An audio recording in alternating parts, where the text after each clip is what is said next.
Hey guys, welcome to my videos. So guys, when you drive cars, there's a crucial point that you must know,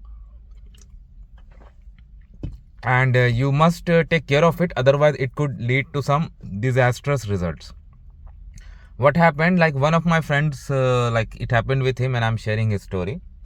So he was driving, and a lot of us drink water and some other beverage while drinking.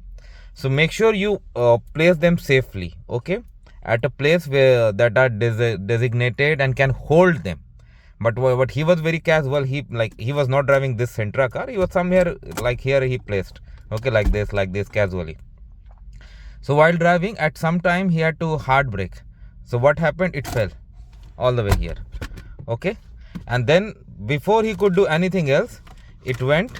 It was not this model of the car, so that's why you may say that okay, still it's on the upside, how it could go here.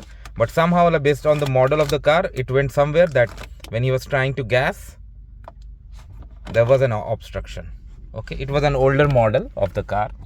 So guys, when you drive, if you are using beverage, first two things. First of all, check if you're really allowed to. What are the restrictions, what are the traffic rules and car driving rules at your place. That's very important. Even if it is allowed while the car is being driven, make sure you, I'm sure it's not allowed, because you are not allowed to drink when you are driving. But like even if you have like co-passenger sitting on the next seat, if they are drinking and they are putting it, they are placing it here, make sure you always tell them to keep these items safely, so that it does not fall on your side and could create a hazard, okay. That's what I wanted to say, guys. Thanks for watching this. Please subscribe to the channel. Thank you.